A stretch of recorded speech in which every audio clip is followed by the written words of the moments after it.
Gerra galduta isildu egin zen Republikaren ezkila. Frankon garaiko represioa etzen izan hain isila. Miseriatik ies egiten langile jende humila. Ibaiak ziren tren horietan zenbat eta zenbat mila. Etorri ziren hortzi mugata itxaso berrien bila. Trialalarai, larai, larai, itxaso berrien bila.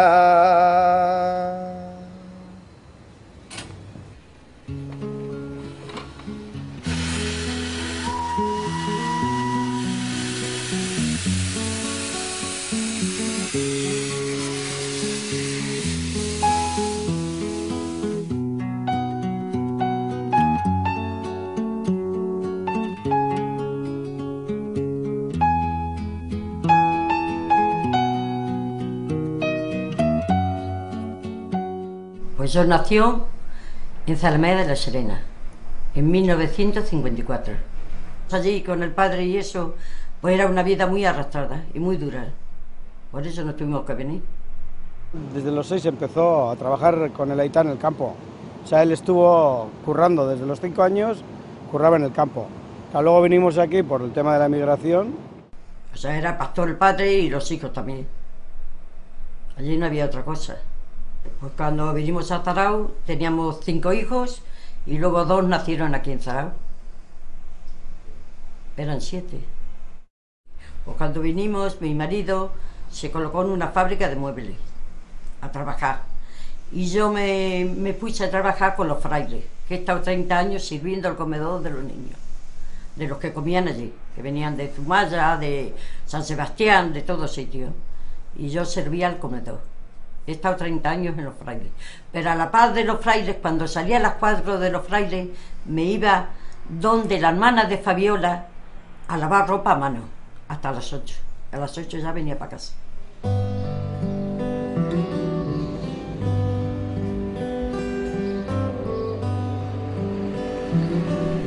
Nere apaiz lan berezia gaztedia zen, oso kale gizona izan du nintzen gaztediakin bizitzeko, eta txiki ezagutu nuen. Nere iritzia da nahiko isila zela, baina oso kezkatia, eta bere barruko joeran berri neri bintzat ez zidan agertzen, jo bestela oso atsegina.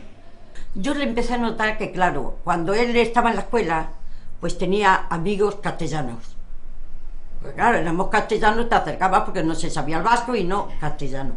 Y yo veía que cada vez se iba desfiando de aquellos amigos. No lo veía con los amigos porque venía a buscarlos, John, esto, lo otro. Y le digo, John, no te juntas con Emilio, no te juntas con este. Dice nada más.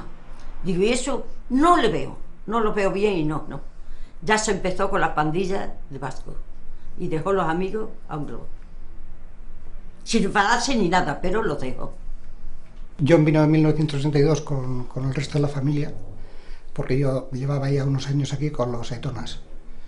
Y bueno, se supone que por la situación en el sur todo el mundo emigraba de aquí y ellos se vinieron para estar conmigo y para estar todos juntos, me imagino, a la vez que poder vivir, porque allí era imposible. Kanpotarrak lan egin nahi, eta batez ere Extremaduratik etorri ziren asko, eta nahiko ondo. Batez ere umeak nahastutzen ziren oso errez, eskolan, errekreguan, kalean, bai erdaldun da euskaldunak, onera etortzen ziranean, hizkuntzagatik bereiztu egin behar genuan katekista euskaldunakin o katekista erdaldunakin. Berea da denak alkarrekin. inungo arazorik gabe. John, cuando vino aquí, empezó a salir con gente de allí, como todo el mundo. Yo cuando vine aquí no recuerdo exactamente con quién empecé, porque aparte que llegas a un pueblo que no conoces y estás un poco acojonadillo, ¿no? Y pequeño. Yo recuerdo que cuando vine aquí, la primera vez que vi el mar, que estaba lejos porque vivíamos en un piso viejo, me fui corriendo a casa, pero asustado porque había visto el mar. Yo no sabía lo que era el mar. Entonces, el comienzo, pues es eso, ¿no? Vienes aquí, empiezas a andar con tus amigos, con la gente que más o menos conoces, o entre comillas, gente que más o menos afina a ti, hasta que poco a poco te vas viendo y luego te vas buscando nuevos amigos y te vas adaptando. Jon Paredes gure kuadrileko izan zen, ez? Bere anaia Mikelen bitartez ezagutu nuen, gu Mikelekin igandero mendira joate ginen, hola kuadrila hasi zan osatzen pixkat, eta horrela ezagutu nuen, bere anaia aurkeztu zian, behitu hau nire anaia da, Jon, eta segituan izan zen lagun mina. Nik Jon zautu nuen nire alboko tailarrian lana egiten zuela. Nik ezautu nuenean, etorri zan urruntxen zan, etorri berria Extremeduratik, Extremeñua zan berez. Bueno, gure denboa pasa elkartzen ginean, hasieran izatezan futbolinetan, han egote ginen, aspertu arte, gero askotan neskak kanpotarrak etortze zian zarautzea estudiatzea. Eta orduan haiekin de bazile, esaten da bezala. Eta, de donde eres, ez bakize, holako zea, azte ginean, eta halako neska bate konbidatu zigun behin, Iruñara jotea. Eta horrela, guretzako izan zen hori eskursio mundiala, Iruña jun, eta haien hango neska horren lagunak ezagutu genitun, eta oso jatorrak zian, eta pasagen duen zoragarri. Tuvo que dejar los estudios porque éramos muchos de familia y hacía falta en casa. Con el jornal del padre y eso que también ya estaba trabajando Miquel. Miquel empezó con 12 años, que cuando venían los inspectores lo bajaban a una bodega para que no lo vieran. Y entonces aquel también, como veía que en casa hacía falta con un jornal 9 personas, no podíamos tirar, pues entonces se puso a trabajar, dejó los estudios y se puso a trabajar. Le debió hacer mucho más, puesto que fue el que le encontró en casa cuando vino al mediodía. Y el Aita además murió con 43 años y nos afectó, pues eso, que nos quedamos solo con la mamá y un montón de hermanos. Tuvimos que salir adelante con ayudas de todo el pueblo y demás.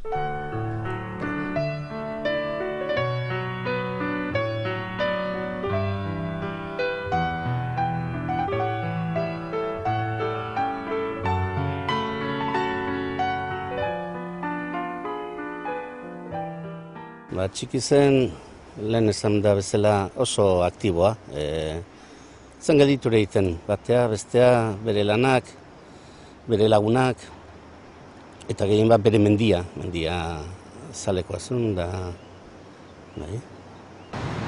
Idealista, ilusioz beteriko pertsona bat, oso baikorra, eta laguniten oso erreza. Mendia hau da Santa Barbara, eta txikik asko maite zuen mendia. Zarritan joatezan horko paret hori jotzea, eta magina ikurrina jarritakoa da, paret hortan. Oraindikan egongo dira horre matxeak beak irikitako bidianak, seguru nago. Txiki zen oso alaia, bizia eta irekia. Esan duten bezala oso denbora gutxin ezagutu nuen, baina nik gordetzen duten oroitzapena hori da. Mutiko iriki bat, ni baino askoz gaztegoa zen, eta orduan naiz adinekoakin errez, gaztegoakin errez lotzen zen mutikoa zen. Bera nahiko umoretsua, ara jotzen guztai zaiona, umoretsua zen.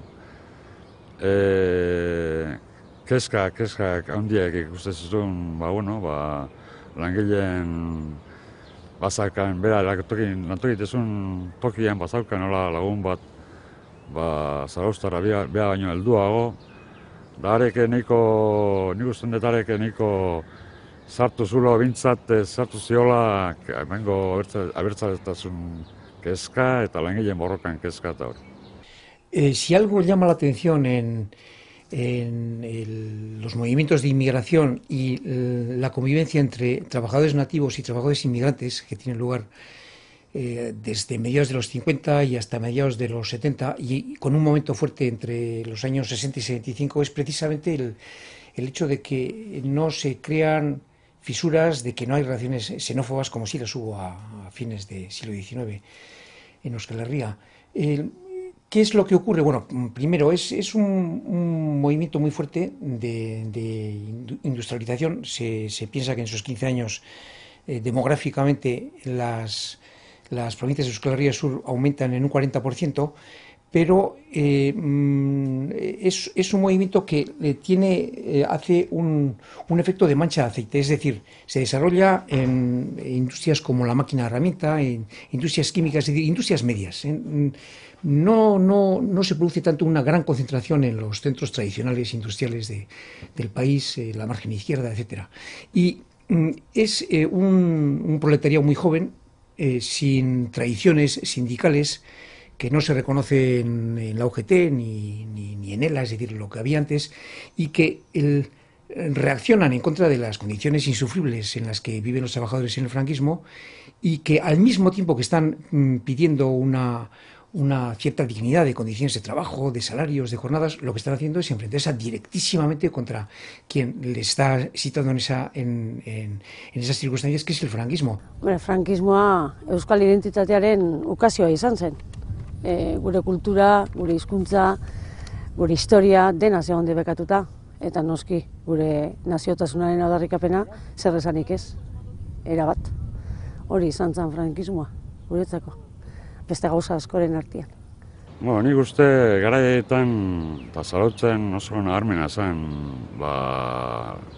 langileen mugimendua, asanblarioa gehien bat, eta nik uste momentu horietan LKI, Frente Obreroko zenbait talde ibiltzen ziren, ELA ere bai, beste langileko indar batzuk ere bai, baina gehien bat mugitzen zen movimiento asanblarioa zarautzen. Da orduan, egon ziren, greba oso fuerte egon ziren, lantokitan, baita ere movida batzuk izan ziren hilabete-beteko greba osoa herri guztian, solidaridez beste enpresa batzuekin.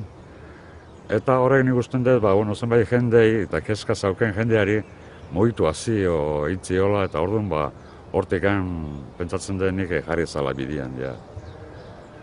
Entonces, ¿qué es lo que ocurre? Pues ocurre algo muy sencillo, es decir, en un país en donde los más perseguidos son los nacionalistas y donde en estos años claramente la persecución fundamental recae sobre la izquierda abertzale, hay una especie de simpatía mutua entre unos y otros, en lo que entonces son las comisiones de obreros, no comisiones de obreras, sino comisiones de obreros, que es todos estos movimientos de estos jóvenes obreros que están llegando a esas empresas. Pues hay gente procedente del sur de España y gente de ETA como Xavi Sigorreta, como Antoni Pérez Ayala y como mucha gente. Entonces, el hecho de que unos y otros estén unificados en la lucha contra el franquismo, el franquismo es el que está reprimiendo nacionalmente, pero está también oprimiendo y explotando socialmente y laboralmente a los trabajadores, hace que no se produzcan estas fisuras. Y eso tiene consecuencias muy claras. Por ejemplo, brotes muy leves de xenofobia y el uso de palabras como maquetos o como coreanos inmediatamente queda ahogado, es decir, no tiene un recorrido.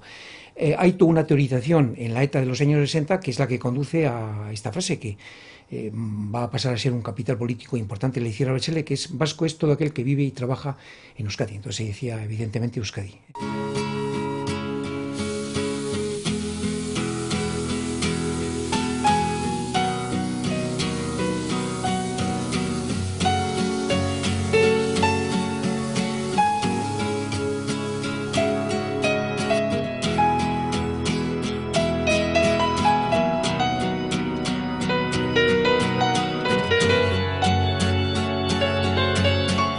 luego le pilló una edad del proceso de Burgos, ya bueno, empezaron todas las movidas estas extrañas. Él con 14 años ya empezó en el taller en Follones, por las reivindicaciones obreras, por estos temas. O sea, enseguida se integró, él era un idealista y luego posteriori pues se enfocó todo en el problema que había aquí. Yo creo que él hubiera sido, en cualquier sitio que hubiera estado, hubiera sido igual. Lo que pasa es que le tocó vivir en Euskal Herria, había un movimiento de lucha nacional como era su organización, a la organización que pertenecía, y él se integró por eso aquí. Y entonces lo mamó y lo vivió aquí y pues quiso esto como lo suyo. Txiki ezautu nuen mahai batzuk, solasaldi batzuk egin genduen 72 aldea, etan sartu baino lehentxio, berriketa eta kezkatuta nola ginen, hemengo egoeragatikan, da arazo nazionala eta pixkat langile arazoa, eta mahai batzuk, gure arteko kuadrilla pare bat solase alde batzuk egin ginen, eta gero ja alkarrik, ez da gita alkarrik, ni behin epin 73an da beha sartuta zitxo. Etxegiat alkarri sartu ginen, oez, baina alde hortan. Euskal arazo nazional eta sozialaren unifikazioaren niretzako personifikazioa zen. Bila egiten zitu bi problematikak batu. Eta beha zan problematika general horren personifikazioa. Ni askotan gogoratzen naiz, igual Che Guevaran da argazkiak ikustitutenen beretaz. Iruditzen zat, zala olako irautzaile orokor bat. Aprendimos a quererte desde la histórica altura donde el sol de tu bravura le puso cerco a la muerte. Aquí se queda la clara, la entrañable transparencia de tu querida presencia, comandante Che Guevara.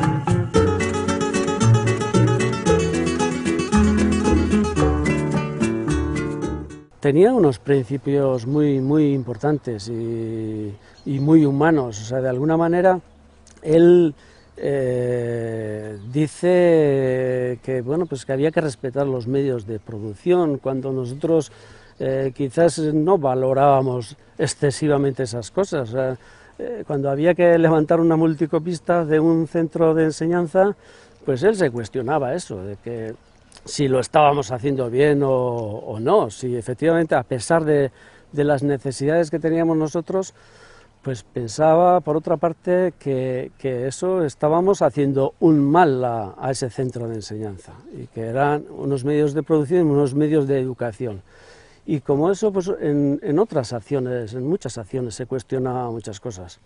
Jakin nahi min handia zuena, esen euskalduna, etzekien euskeraz, eta benetan amorratua zegoen euskeraz ikasteko. Eta gainera, guk genituen nolabaiteko solasaldietan eta bidaiatzen genuenean, beti ere saiatzen nintzen erabilgarrienak diren hitzak eta aditzak eta esaerak euskeraz berari adierazten. Gogoratzen lehenengo ekintzak, lehenengo zuluak, ikurriña jarri beharrean paotako gurutzen jarri ginen, dinamita ostu. Jakin genuen, zegoela bere semea, Marquez horren semea, zegoela ezkonduta Juan Carlos erregearen arreba batekin. Eta orduan esan genuen, horren bila jungo. Eta gaina hola, kolpe batekin bi tokira jotzen dugu. Eta orduan gogoratzen nahi, gutxi gora genitun ikusitan nune biltzen ziren, eta txiki maiz egoten zen eren inguruan, eta umekin jolasten, eskamekin, ingurun. Y cuando desapareció, pues en un principio no pensábamos que se había marchado, pero aunque podías imaginarte algo, ¿no? O sea, no todos en casa, pero los que estábamos un poquito así en la movida, podías imaginarte algo. Y nos enteramos ya del todo cuando se fue y que se había roto la escayola del brazo, que tenía una escayola para disimular, para tener una baja durante un tiempo y tal igual, y bueno, ya se marchó y no lo volvimos a ver hasta meses después. Txikitan ni bio junginen, uste zeo durgelen tasi bat hartu genuen, mugaratu ginen, eta, bueno, han karneta pasaporte izango zen, pasaporte berea eman zuen, eta nik bat falsifikatuan neukana, eta errez pasatu gena. Baina gainaz, ari ginen hasieran egin genuen, eta zeo zer gertatzen balin bada zer egiten dugu, muga nola bat bestetik oso gertu da, bakorrek arateak. Txiki Hendaian ezagutu nuen. Ni orduan pasatu berrian nintzen, muga pasatu berrian nuen, eta Hendaian etxe batean bizi nintzen, eta txiki ekarri zuten, lagun batek ekarri zuen txiki erranez, gripe bat egin zeola eta gordeko alnuen etxean. Eta horrela goratzen naiz etorri zen eta oain sartu zen eta egon zen sukarrakin biz bat 3 egun eta hantxe ezagutu nuen etxean.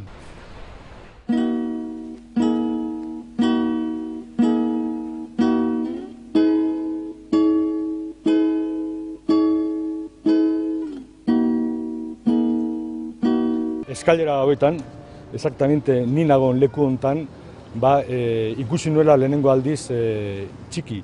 Eta esaten dut txiki zeren nik ez nekien nor zen, nungoa zen, ze izena zuen, hortaz jabetu nintzen askotaz beranduago hilabete batzuk pasatu ondoren.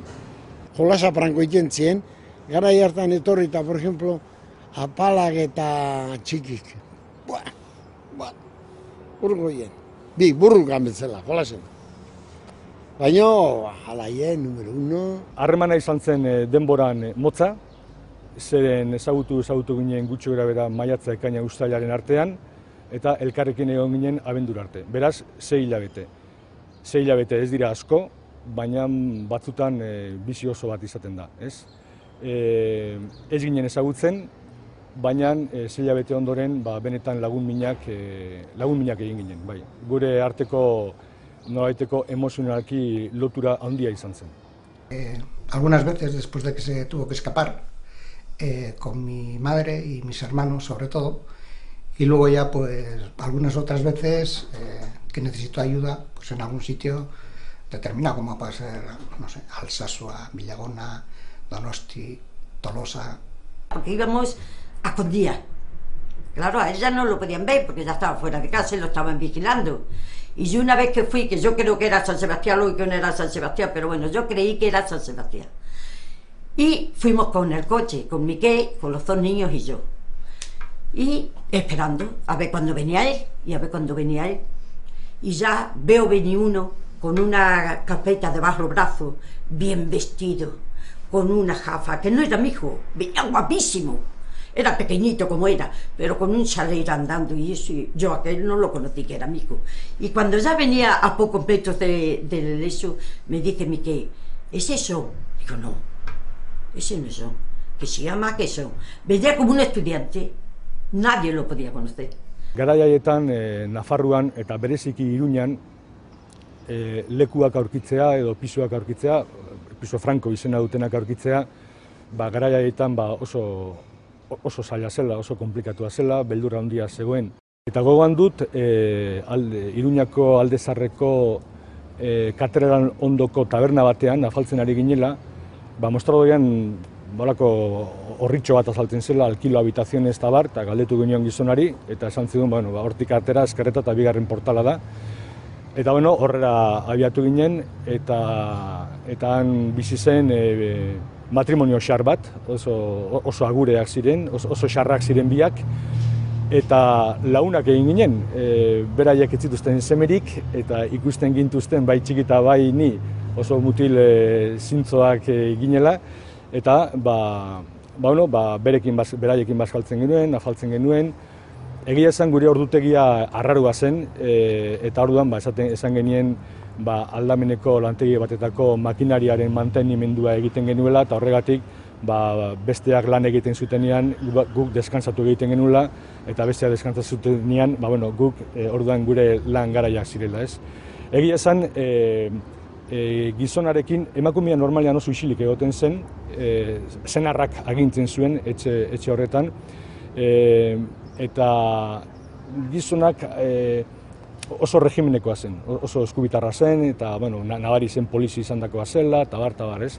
eta gu noski ez arrazoiak soilik eman, baizik eta oraindik areagotu egiten genituen bere esamoldeak eta bere espresioak, ez? Eta orduan, berak ikusten gintuen oso mutiko jatorrak, ez? Porque venía bien vestido, como un estudiante, con su jafa, con su carpeta debajo del brazo, y luego entró en el coche, ahí no hablamos nada. Le llevaba sus rosquillas hechas que hago en casa. Y digo, ¿dónde te ha ido rosquillas? ¡Uy, qué bien! Y él nada más que con los dos pequeños, porque le tenía ceguera a los dos pequeños. Aquello se liaba en el coche, lo estuvo peleando, lo estuvo haciendo. Y yo, cuando vas a casa, pronto voy a ir a casa. Él nunca nos decía nada. Estuvimos allí, no hablamos nada, ni de política, nada más que de eso, de los niños, de las rosquillas. Y ya llegó la hora, él decía su hora y dice, mamá, me tengo que ir, ya tan pronto, mentira. Sí, mamá, me tengo que ir. Nosotros nos quedamos en el coche, los niños, Miquel y yo, y él se fue, como un estudiante. Y fue la última vez que lo vi.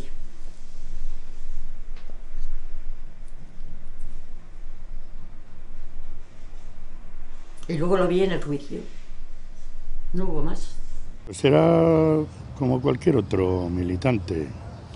Pues una persona muy joven, demasiado joven eran casi todos, con mucha entrega, con muchas ganas de luchar,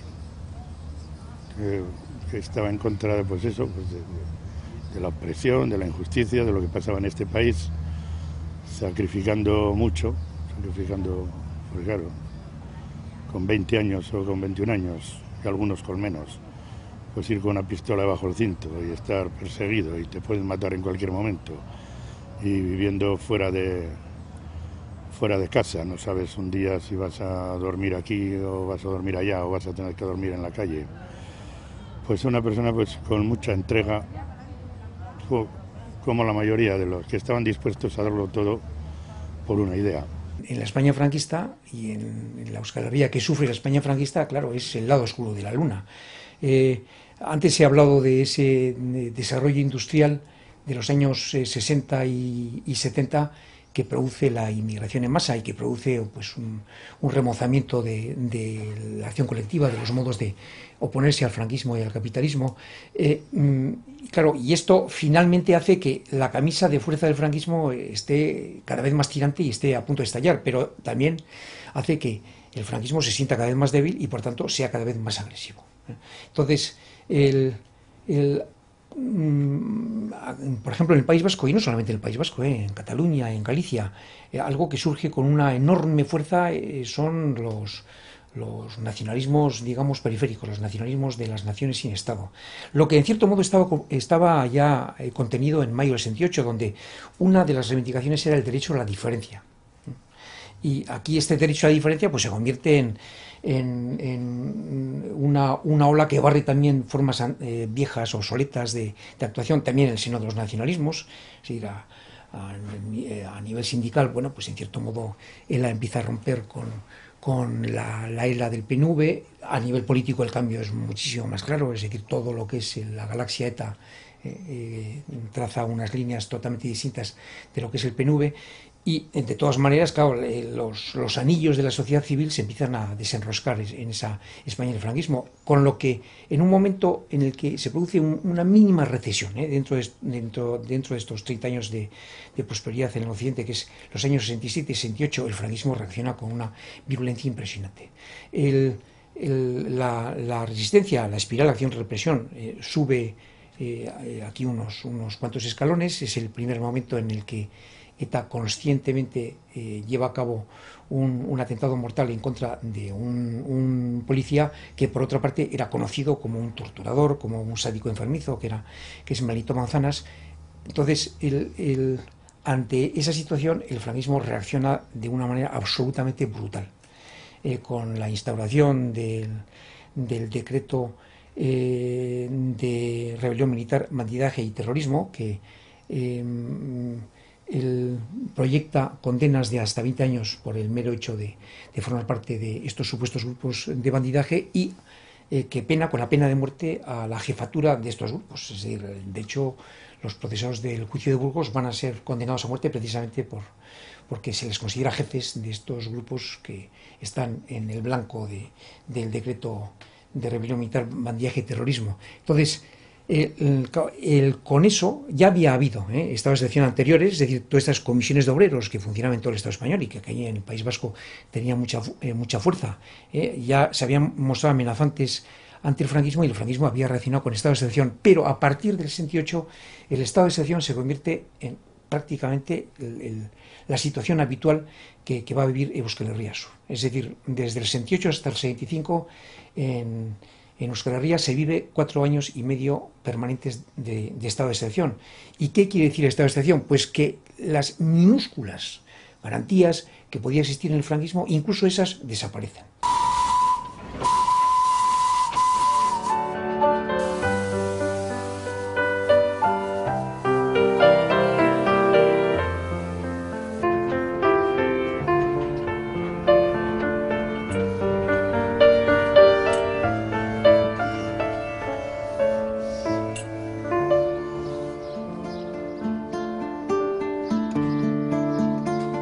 Angel jaio zen, 1952 ustailaren 13.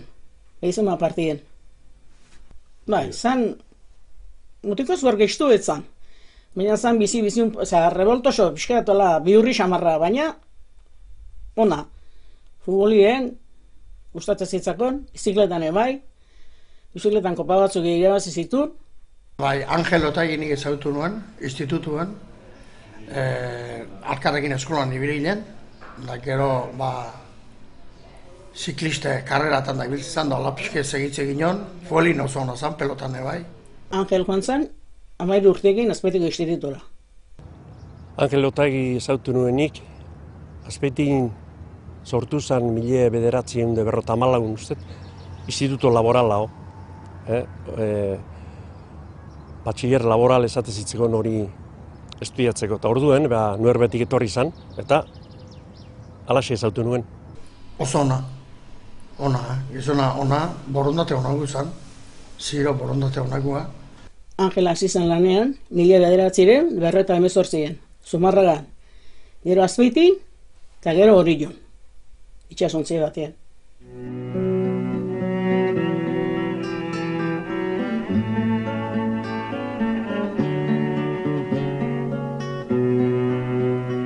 Nik Angel Otegi ezagutu nuen, Paulo VI, baina hartu genuen itxason, eta ezagutu nuen.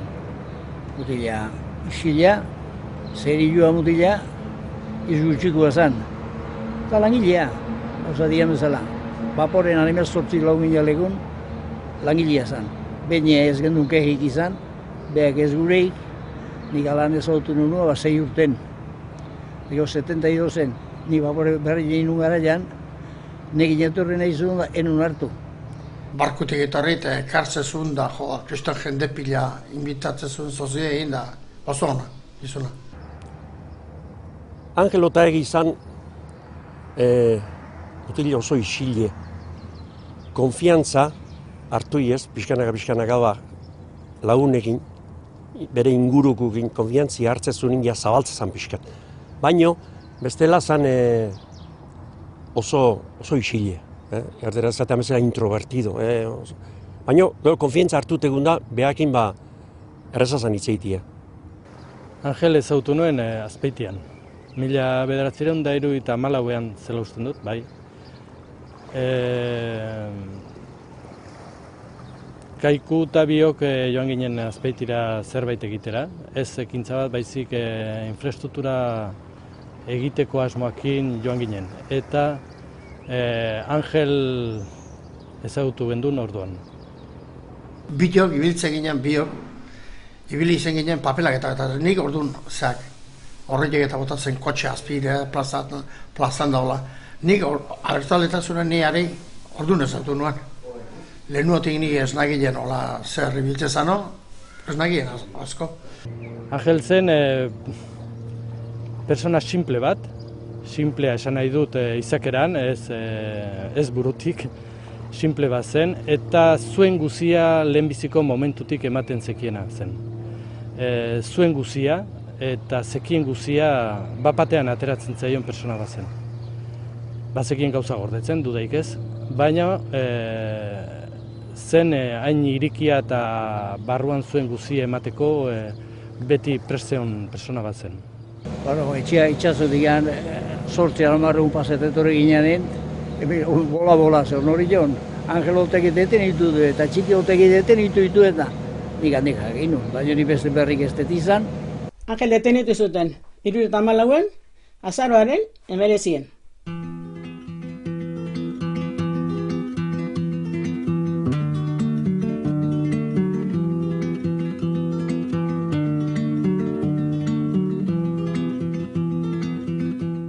Pues yo lo conocí a Otaegui en la cárcel de Martutene. En la cárcel de Martutene, yo entonces estaba en el despacho de Vandrés, era el año 74.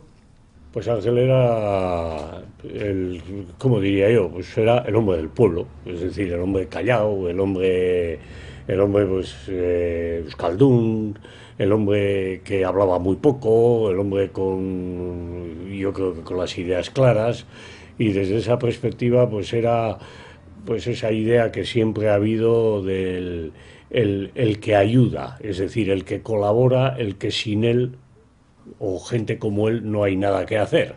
Denunció torturas en la comisaría, lo que pasa es que las denunció al modo de Ángel, ¿no? Es decir, Ángel era un hombre callado, era un hombre sufrido y que entendía que, bueno, pues que todo aquello había que pasar, y además hay que ver también el momento político, sociológico. Nos encontrábamos en los tiempos de Franco, bueno, todavía pues el tema de las torturas no era el que es hoy.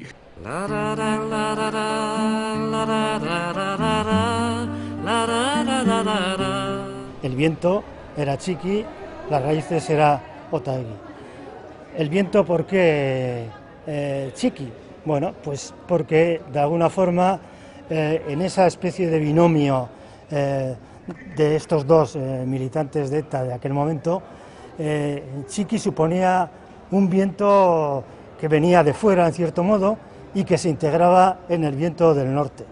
Y Otaegui era, de alguna forma, las raíces. Alguien que era del pueblo de Nuarbe, de un pueblo perdido casi, pero muy centrado en el corazón de Guipúzcoa, y que de alguna forma suponía estar enraizado. Sin embargo, Txiki, que venía de fuera, se había integrado perfectamente, y se había integrado precisamente en el viento, es decir, en la fuerza, en la lucha. Entre los dos hay una diferencia clarísima. Otaegui es alguien que de alguna forma colabora dentro de la organización armada en aquel momento. Estamos hablando de los años peores del franquismo, que son los últimos, en cierto modo son los peores. Y Txiki es el que se juega la vida directamente. A Otaegui van a por él, porque yo creo que en cierto modo es un símbolo también de las raíces.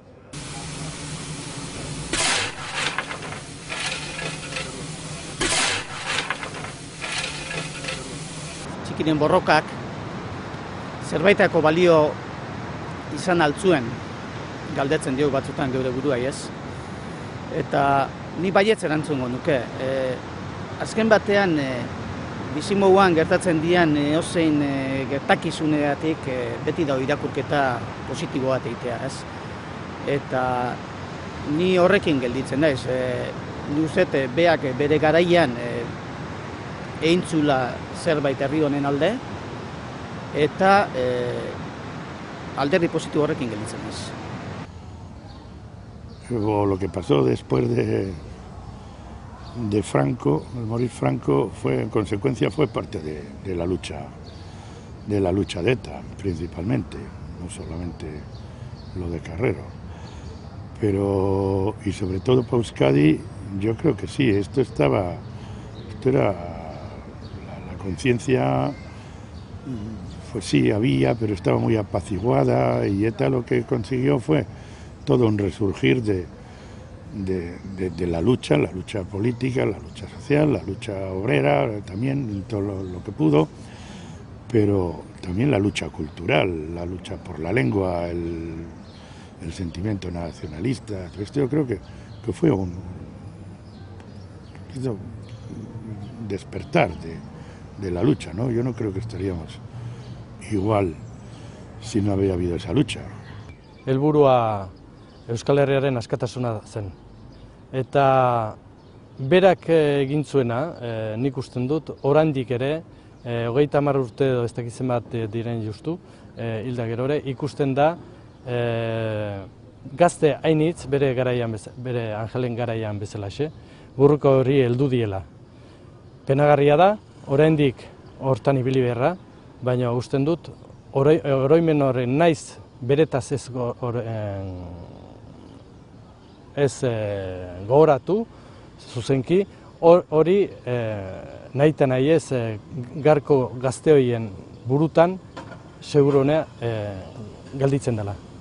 Nik uste dut garaietan Euskal Herrian milaka pertsonok, emakumeak eta gizonok, irrika bat genuela eta zela gizarte hobeago baten alde borrukatzea.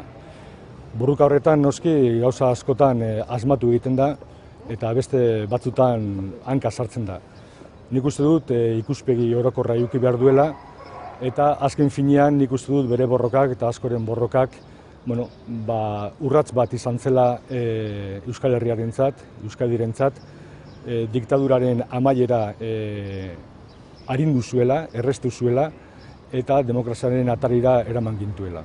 La lucha que hicimos todos ha servido para mucho, pues sobre todo para mejorar las condiciones de vida en este país, a pesar de los pesares, y yo creo que su lucha y incluso su muerte ha valido para mucho. Se despertaron muchas conciencias y hubo mucha gente solidaria que, bueno, pues que quizás hasta entonces no se había dado cuenta de las situaciones en que vivíamos, pues a partir de entonces yo creo que la gente sí ha despertado de esa situación. Viendo lo que hay hoy día, yo creo que hubiera sido diferente.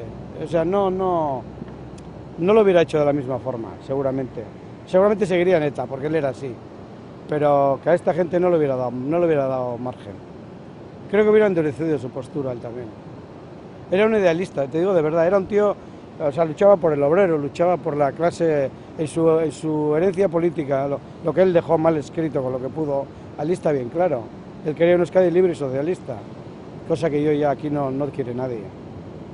Toda esa gente fueron los que en su momento le ayudaron, le apoyaron.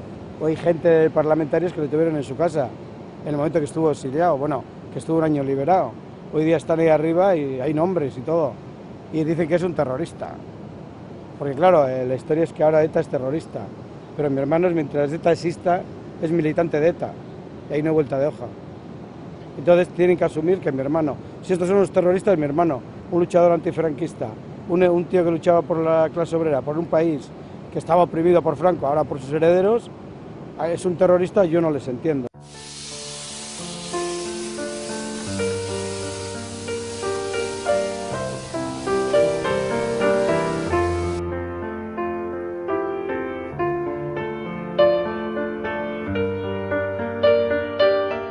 Yo a Chiqui le conocí a principios del año 74, después de la escisión que hubo entre milis y polimilis, junto con otros militantes, cuando los polimilis pues empezaron a organizar y se fueron repartiendo los militantes a dónde iban a ir, si a zonas o a ver qué trabajo iban a desarrollar, y entonces cuando conocí a Chiqui con otros militantes que venían conmigo, y nos habían encargado de hacer por lo que luego se llamó los comandos Bereziak. Txiki eta Huizon, Barcelona, hemendik irten joan. Hemendik. Nos enteramos de la detención de Jon por los periódicos, porque en un principio la información que dieron también fue falsa. Entonces no sabíamos que podía haber sido él hasta que ya dieron nombres, apellidos y tal y cual, pero sí nos enteramos bastante tarde. Sí, bueno, no eran un atraco. Estábamos mirando para hacer un atraco. Había que hacer 2 o 3 atracos porque estaba la fuga de Segovia por medio y hacía falta dinero y eso. Y entonces nos dividimos los que estábamos en Barcelona y miramos pues unas sucursales, pues, unas cosas fáciles, para hacer fáciles y tal. Y al salir, pues apareció un coche de la policía y estábamos era al mediodía. Habíamos ido a mirar el banco, no sé, un coche de la policía enfrente y era al mediodía y estaba de gente así en la calle.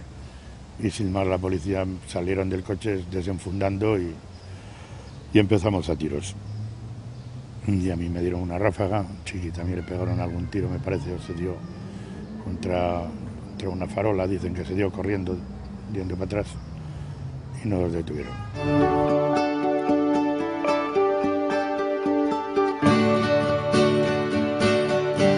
Había sido detenido el 30 de julio, si mal no recuerdo, y lo vi por primera vez, pues yo no sé si lo debí ver el 5 o el 6 de agosto, a primeros de agosto. Vamos a ver, su situación era la de abatimiento, la propia de una persona que en aquellas épocas había pasado 5 días en dependencias policiales. Y manifestó, esto sí, manifestó haber sido coaccionado, haber sido maltratado, haber sufrido tortura y haber firmado una declaración cuyo contenido dijo que ni siquiera recordaba exactamente, pero que fue bajo estas condiciones. Entraba un encapuchado a darme martirio y me decía, mira cómo me han puesto el cuerpo, pero no te importa más, tú no quieras a la gente, tú crees lo que yo te diga. Entraba un encapuchado a darme martirio y ¿sabes lo que me decía?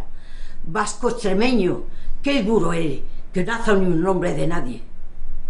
Por él no cayó ni uno, después de matarlo. ¡Ni uno! Y el cuerpo lo llevaba como eso. Entraba un encapuchado y le decía, vasco extremeño, qué duro eres, que no has dicho nada. Sí, yo creo que a Chiqui le torturaron bastante. A mí posiblemente me dieron menos leña que a Chiqui. A Chiqui se le procesa por una serie de hechos, por unos 7 o 8 hechos distintos, y están en el auto de procesamiento él y Wilson. Entonces, en un momento dado, y realmente sin saber el porqué, y a primeros me parece recordar que fue, yo no sé si fue el 10 de septiembre, que se decide por parte de la jurisdicción militar desglosar uno de estos hechos en el que se inculpa únicamente a Chiqui, un hecho en el que habían participado, según el auto de procesamiento, 5 personas, pero que solo él está detenido. Se desglosa este hecho y se forma una causa aparte. En esta causa aparte, además, se le da el procedimiento sumarísimo. Vienen a mi despacho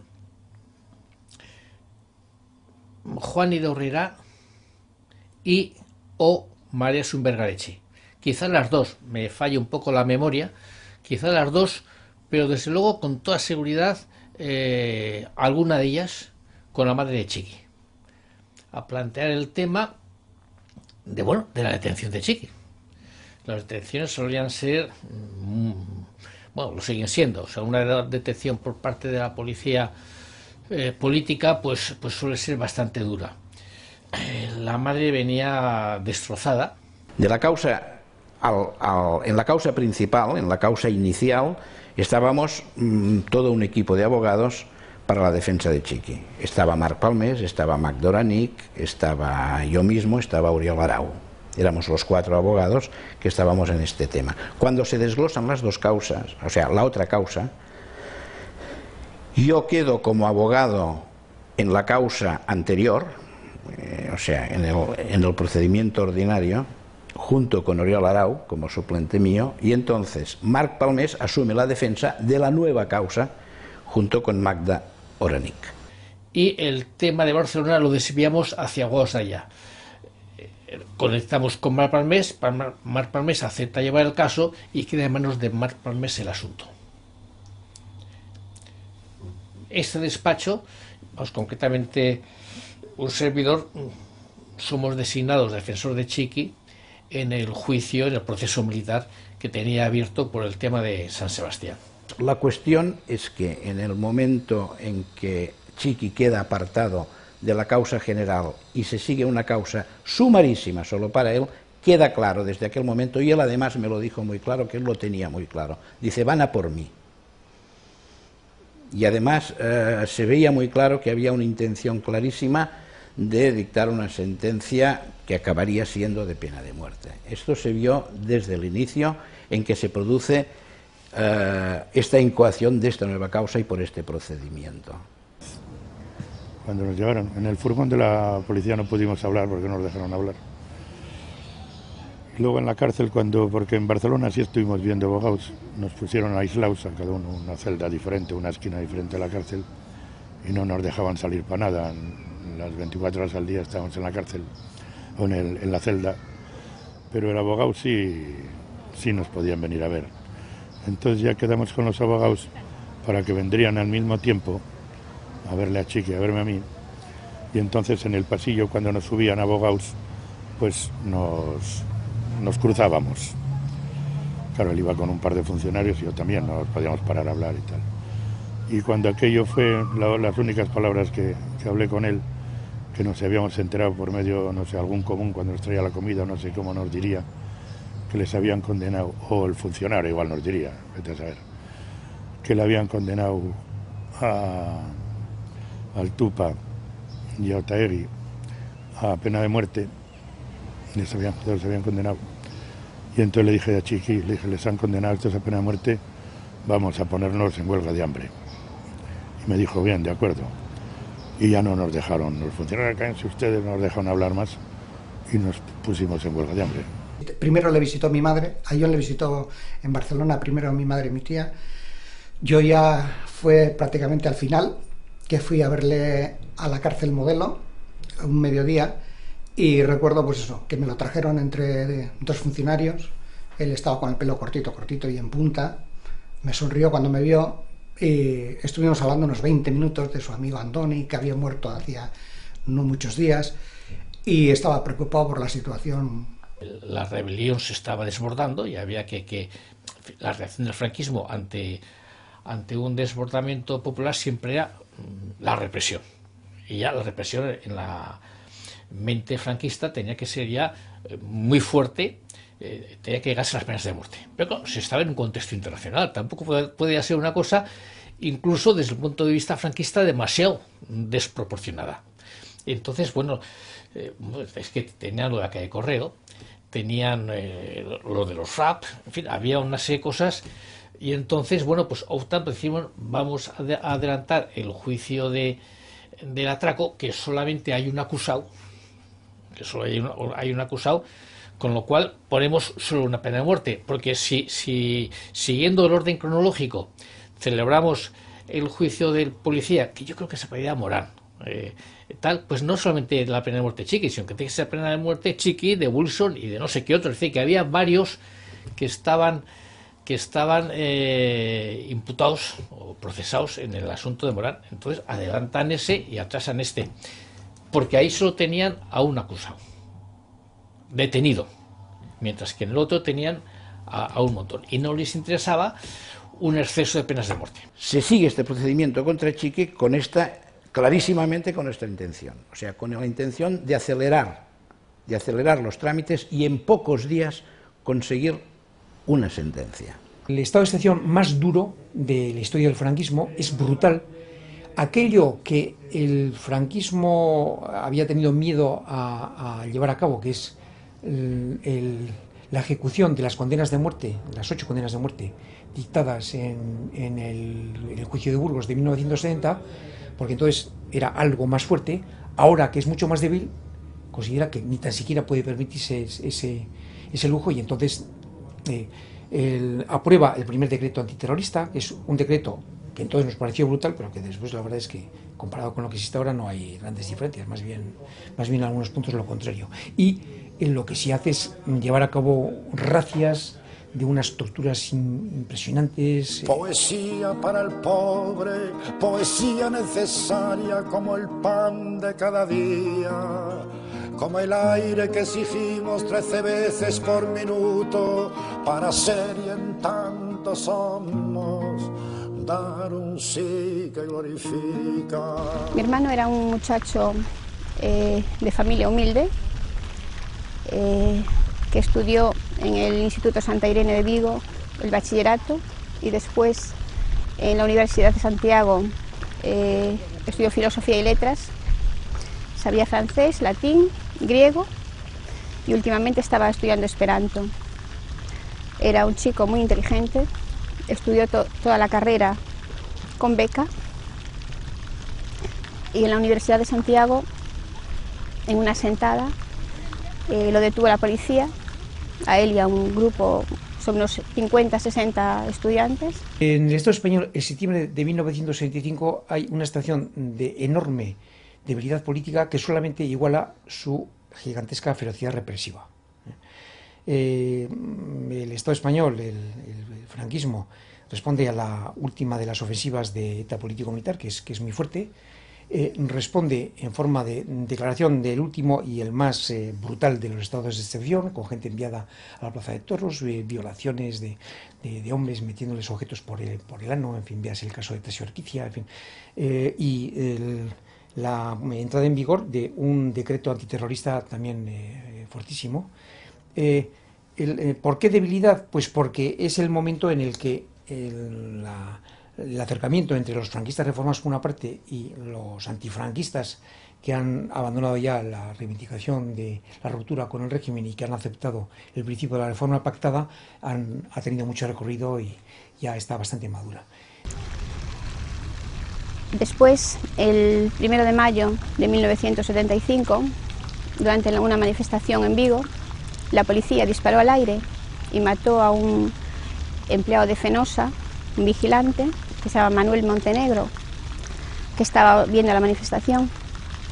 Entonces él y 13 compañeros más le pusieron una corona y editaron en Faro de Vigo una esquela en la que ponían que fuera muerto por la represión de la fuerza pública. A los 2 días empezaron a detener a todos los compañeros que habían dado para la esquela. Entonces él, cuando se enteró que iban deteniendo a sus compañeros, ya supo por lo que era y dijo que no quería pasar otra vez por los calabozos de la policía, que se sabía las torturas que hacían. Entonces se escapó de casa y estuvo en casa durmiendo en casa de unos amigos. Esto fue a primeros de mayo. Después, en julio, nos enteramos por la policía, por la televisión, de que acusaba a la policía de la muerte de un policía armado en Madrid. Lo habían matado el día 14 y el día 22 lo detuvieron y después de muchas torturas lo tuvieron comunicado mucho más tiempo del que estaba permitido. Cuando el abogado fue a hablar con él, dijo que había firmado unos papeles, pero que no sabía ni lo que había firmado. Y bueno, después de todo esto fue cuando fue el juicio y sin ninguna pruebas, como dije al principio, sin admitir pruebas de balística ni testigos presenciales, que había unas señoras que habían presenciado la muerte del policía, no la dejaron declarar, a pesar de que ella se presentó varias veces para querer declarar, no admitieron su declaración y lo condenaron a muerte. El día 17 de septiembre, concretamente, se le comunica a la defensa la acusación del Ministerio Fiscal, que es una acusación de pena de muerte, y se le dan 4 horas para que haga el escrito de defensa, de calificación de la defensa, con proposición de pruebas para el acto del juicio. 4 horas. Todo aquello era un montaje, que lo dijeron los abogados, ¿no? Pero creo que la familia tiene su peso, o debiera tener su peso también en esos momentos, ¿no? Y posiblemente no nos hubieran hecho caso, pero la voz hubiera estado allí junto con otra gente que no pudo estar tampoco. Es que se encontraron indefensos O sea, allí no pudieron decir nada, o sea, simplemente les hicieron el juicio y de ahí condenados. La línea de defensa Chiqui siempre había dicho que él no estaba en Barcelona el día de este atraco. Parece recordar que dijo que estaba en Perpiñán, es decir, estaba fuera del Estado español, y que por lo tanto él no había participado. La línea de defensa era, lógicamente, la de mantener la propia declaración de Chiqui respecto a lo que había hecho aquel día y después intentar probar lo que fue reiteradamente obstaculizado por el tribunal, intentar probar que en cualquier caso las balas que mataron al inspector de policía que murió en este atraco no podían provenir en absoluto de ninguna arma que llevara Chiqui. Y por lo tanto se solicitaron una serie de pruebas de tipo balístico, periciales, respecto a las balas encontradas en el cuerpo del inspector, para que se hiciera el examen balístico a qué arma correspondían. Estas pruebas fueron denegadas, evidentemente, y por lo tanto no se practicaron en el acto del juicio. El 26 de septiembre, a las 6 de la tarde, recibimos una llamada telefónica de su abogado diciéndonos que si queríamos verlo con vida, que teníamos que estar en Madrid antes de las 6 de la mañana del día siguiente, sino que no llegamos a tiempo. Entonces mi padre y mi hermano, el mayor, cogieron un taxi y se fueron toda la noche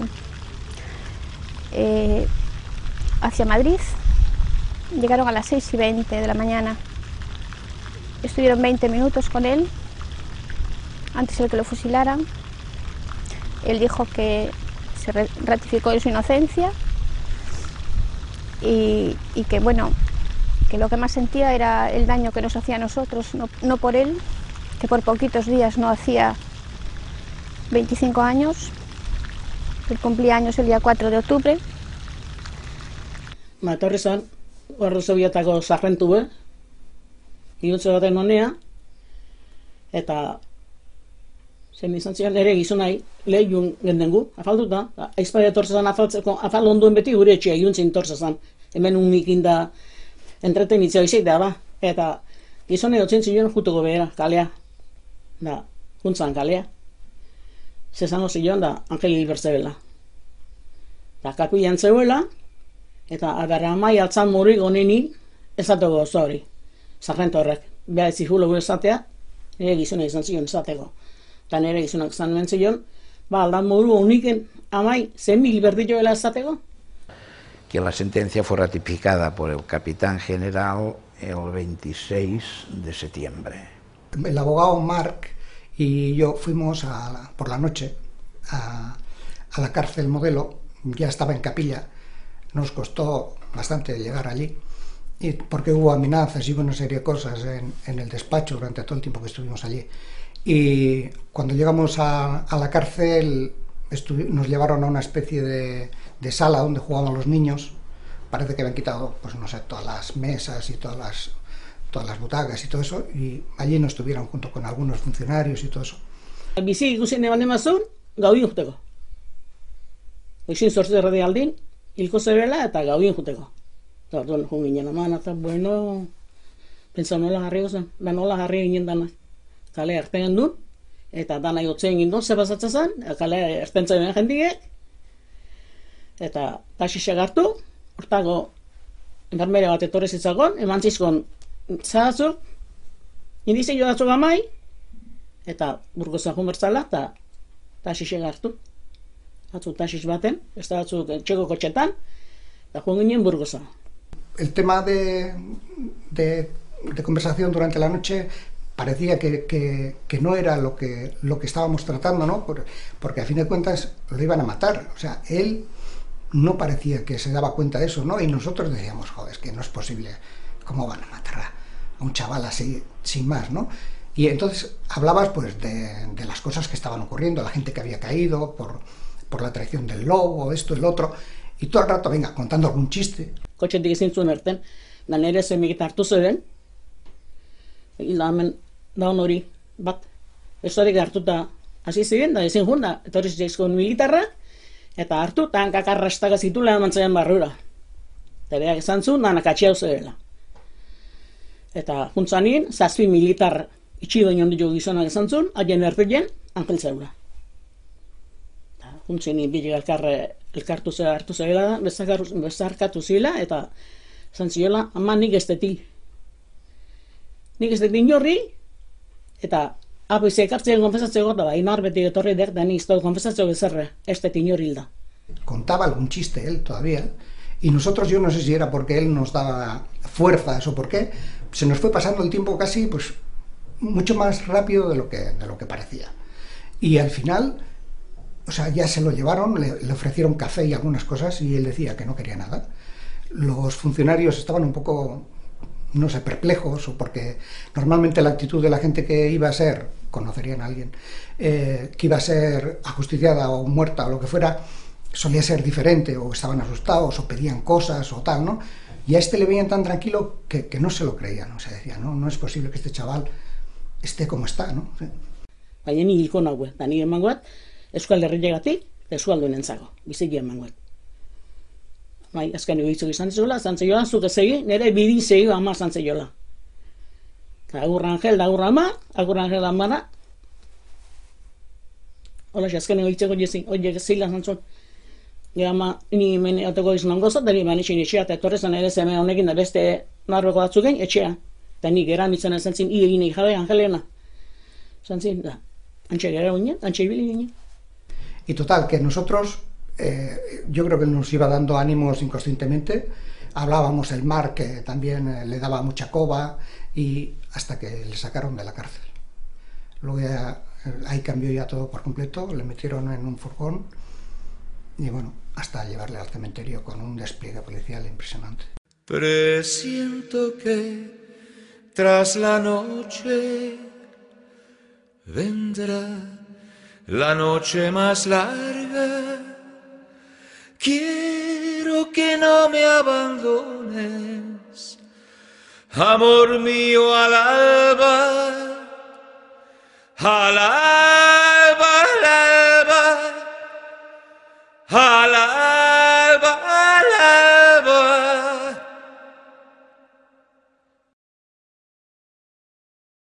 Después, a las 9 de la mañana, lo fusilaron en un hoyo de Manzanares, a él y a otros 2 compañeros más. Y entonces mi hermano reconoció el cadáver y los enterraron allí en el cementerio de Hoyo de Manzanares, porque mi padre no quería que en Vigo hubiese más manifestaciones y que pudiese morir más gente. Entonces lo enterraron allí en Hoyo de Manzanares, y a los 8 días fuimos a buscarlo para traerlo para enterrar a Vigo.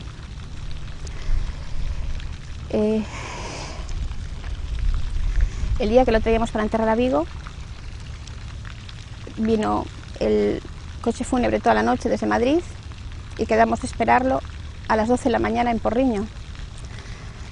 Pero como el chofer no conocía bien el camino, se vino antes y llegó a las 8 de la mañana. Entonces la policía, que estaba avisada, ya salió a su encuentro a Porriño, y sin avisar a la familia y sin nada lo obligó a irse al cementerio de Pereirón para, con las puertas cerradas, enterrarlo. Otro robo más que nos hicieron después de muerto. Y... Areagun, anradio aitu, indultu mango zuen lasatze buenda. Zaizemak buelta ingin zen. Nagia gero, kilometro batea, handik aurra pasatzen etxibur. Txiguen usten. Nastantzio bengo izego 8 gradei aldien juteko, orduan esango zibeleza pasatzen da. Baina buelta ingin nunga bine jute ginen, baina bi alditen ginen zen. Eta izin 8 gradei aldien joan ginen, eta 8 gradei joan ginen nik aldean nien militar bat etorrezan da. Zein nintzen da zane joan, ondo zautzen nindu bela ni zein nintzen, da. Bai, zautzen nindu bela. Aberzeta, oentxe hildebe. Ikusian legeta ez. Zaguzi ikustigen.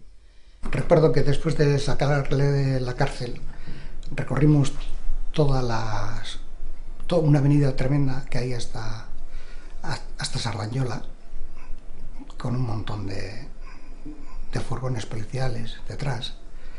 Y cuando estábamos entrando en el cementerio había controles, no permitían la entrada a nadie porque hubo mucha gente que intentó subir por el monte. Entonces habían hecho, pues a la entrada del cementerio, a unos 100 metros o algo así, o 200, había una entrada, que no sé si es una entrada al cementerio, se llamaba Cancatá, no se me va a olvidar nunca.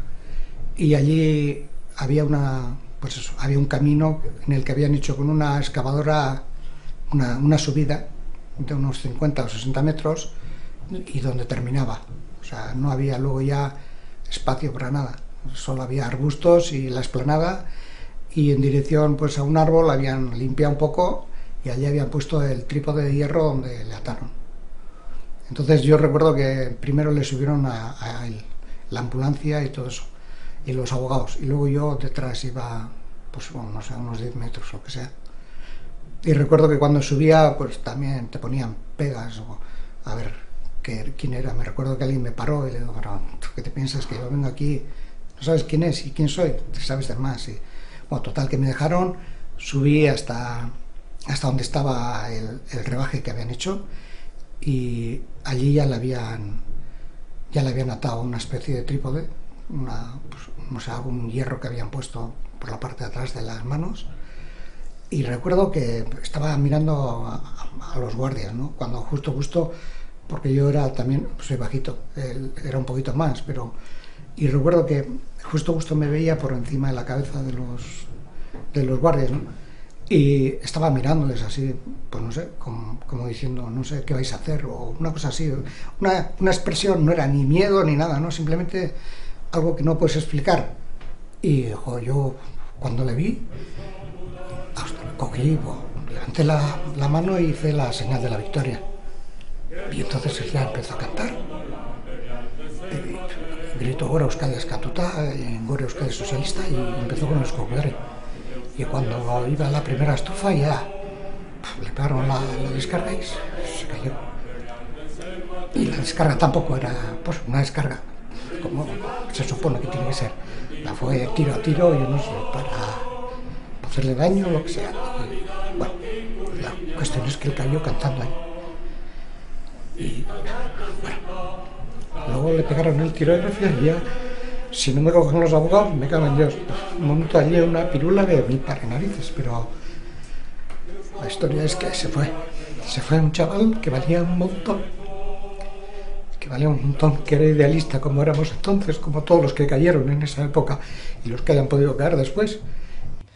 Y en los versos Alberti escribe lo siguiente, dirigido a Francisco Franco Bahamonde: si los condenas a muerte, si los matas, ellos serán los 6 clavos de tu caja, los 6 clavos de la vida, los últimos, si tú los matas. Ellos serán los 6 clavos. Pero mueran o no, tu muerte está ya cerca. Tú estás ya muerto. Ya en la tapa de tu caja hay 6 clavos que te encierran para siempre. Amaikatzu negar gauegin orduko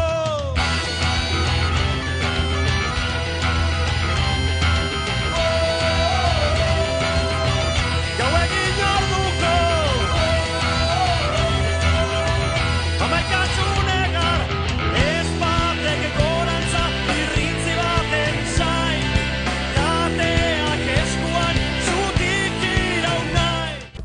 Juro por Dios y sobre los santos evangelios cumplir y hacer cumplir las leyes fundamentales del reino y guardar lealtad a los principios que informan el movimiento nacional.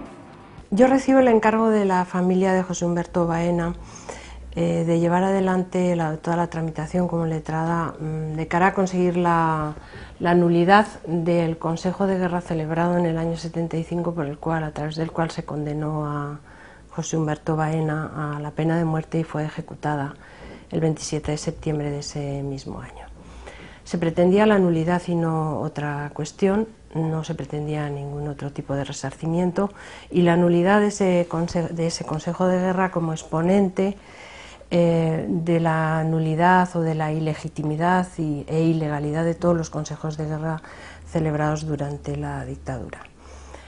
Poníamos en tela de juicio que se había vulnerado derechos fundamentales reconocidos internacionalmente, aunque en aquel momento el ordenamiento interno, me refiero durante el franquismo, no los tuviera incorporados. Planteábamos también que la legalidad republicana había sido ilegalmente depuesta y había que acudir a esa legalidad para enjuiciar y valorar si se habían respetado los derechos fundamentales en este caso. Esto ocurre en agosto-septiembre del año 75, en el cual se están celebrando otros 3 consejos de guerra, se están juzgando a 15 personas y finalmente se ejecutan a 5 a finales de septiembre, como decía anteriormente, y ello como una clara respuesta política del régimen al incremento de las movilizaciones y como una forma de dar un escarmiento a la oposición política en un momento también de desgaste del régimen. No hay que olvidar que ya el actual rey, la monarquía, el rey ya había sido nombrado sucesor de Franco y había sido interinamente el verano anterior, había asumido la jefatura del Estado con carácter provisional. Es en este contexto en el cual se ejecutan a estas 5 personas a través de estos consejos de guerra. Yo promuevo en primer lugar un recurso de amparo ante el Tribunal Constitucional en el que básicamente planteo, por una parte, que en los consejos de guerra, y este en concreto, juzgados con el Código de Justicia Militar del franquismo del año 45, de por sí vulneran los derechos fundamentales y los derechos a la defensa, y por otra parte que en este procedimiento en concreto, en el de José Humberto Baena, se han cometido atrocidades desde el punto de vista jurídico y de los derechos fundamentales.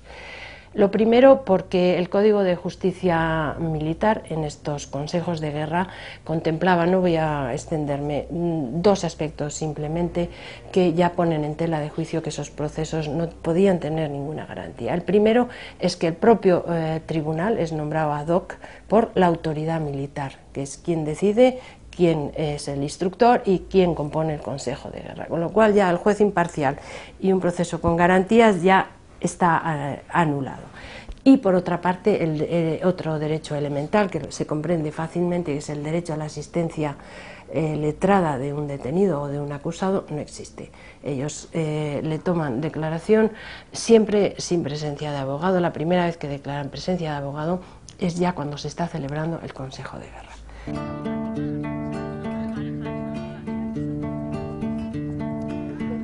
Euskiak urtzen du goian, gailurretako elurra, uarkada jauzten ibarrera, geldi gaitza den oldarra.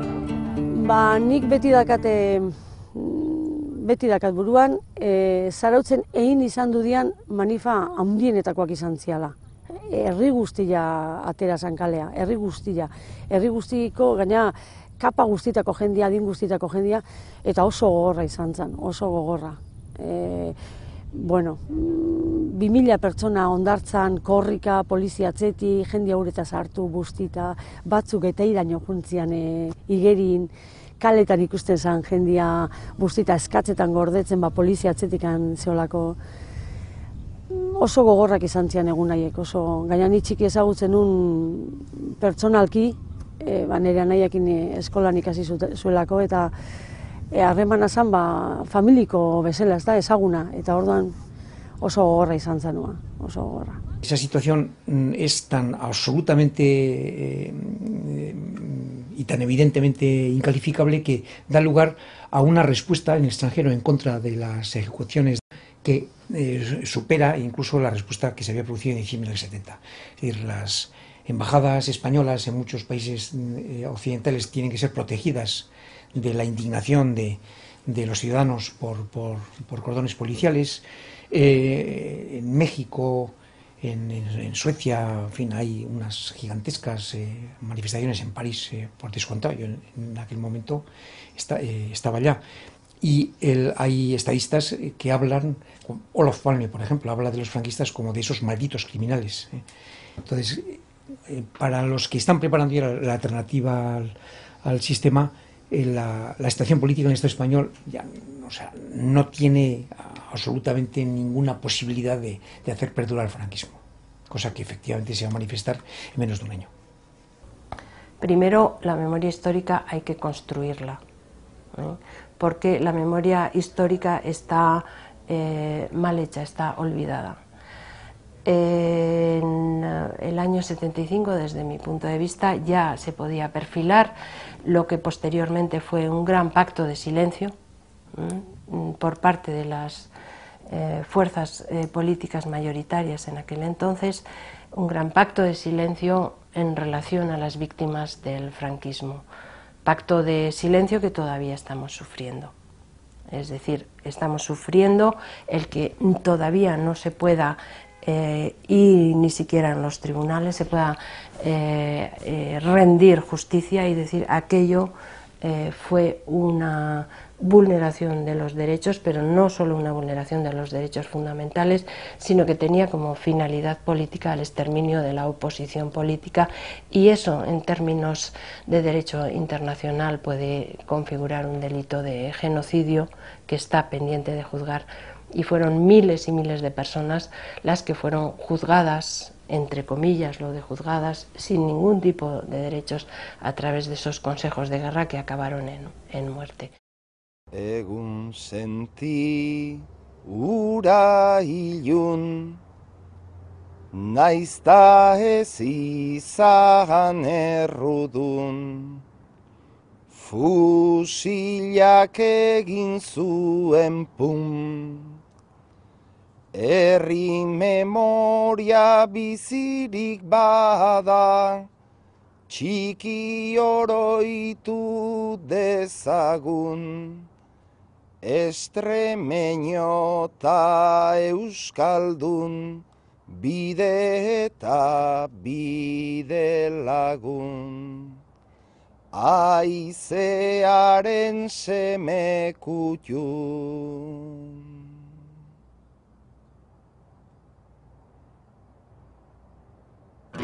Mendieze ikurrin eder, ezkena saitu taixian, amargazteren lerdena, makila luzez bidian. Mendibitxi dorberdiok, harin ordu askantari, dana emon bihar jako, maikedan askatasunari. Dana emon bihar jako, maikedan askatasunari.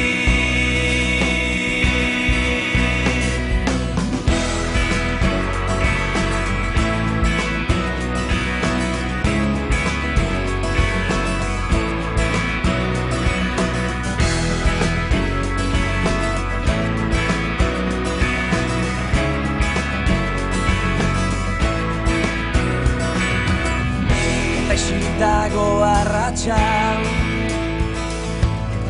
Euskadiko lur gainean, amargazteren lerdenan, makila luzez bidian. Gazte diorren didarra, baidara didar zorizan. Aberri baten saminez, duri dabil herrizan. Askatasun goxalderun, askatasun goxalderun. Zugarra dira basuak, zugarra dira basuak. Zugarra basuak eta zidarra gisa itxasuak. Orduan oste aldrea, aberri minez kantari. Dana, dana,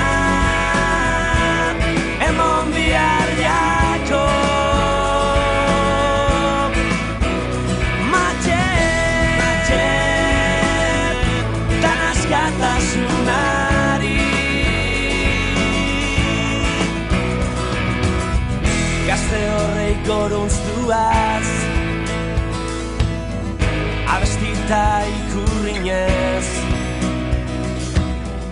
Lainuan baino tirotxak bertza da gerro dolez.